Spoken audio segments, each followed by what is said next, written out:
My biggest issue with the AOC monitors is the name. This one's called the AOC U2790PQU monitor, and it's a very difficult name to remember and also difficult to market, I think.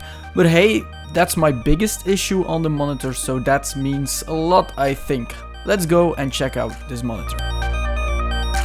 This has a 4K panel and the price is around £299, so that's very nice in my opinion. It's high end, and for the price you get a lot of value. The 27-inch IPS panel delivers great color, nice blacks and a beautiful image at 5 milliseconds of response time. It has 10-bit color depth, and this is mainly used for productivity if you ask me, so no real gaming.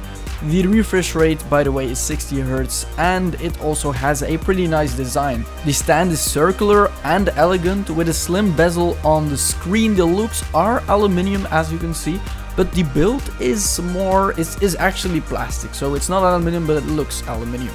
Overall, the design of the screen is very nice, modern and sleek as well.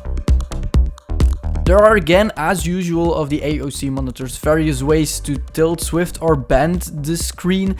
There's also one button on the back, which, by the way, I almost forgot about when I wanted to turn on the screen, and I thought the screen didn't work. But hey, I forgot about the button, and it's a power on and off switch. Of course, you need to power it on before you can use the screen. So yeah, my bad. To access the settings of the screen, there's a mini joystick, which you can use to fiddle around in the settings. And as per usual, there are different settings to change on this AOC monitor. For example, the color, the brightness, or shadows and all that. In my opinion, I just put it on standard because I think if I fiddle it around too much, it will just look weird. So I place it on standard, and I just think that's the best way to do it. So for the inputs, the monitor has two HDMI ports, a 1.2 display port, and two USB 3.0 ports.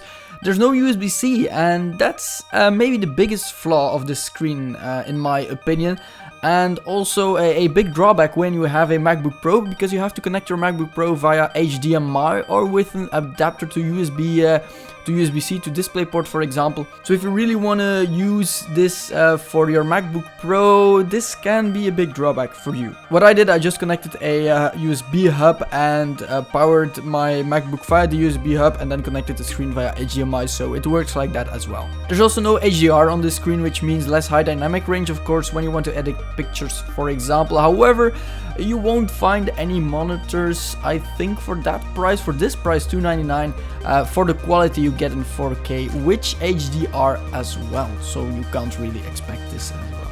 Okay, so as conclusion, overall this is a great monitor, a very good monitor for the price. The specs, the design and colors are very good. The colors are vivid, the design is nice, it's modern and sleek as well, and the specs are just overall very good for the monitor. The only thing I may be missing is the HDR, which I talked about, and the USB-C port, of course, but there are some things you can do to get around that as well, of course. This monitor is perfect for editors like me, for example, photoshopping, video editing with Premiere, or even watching movies as well. For gaming, I would consider another monitor with a bit of a higher refresh rate.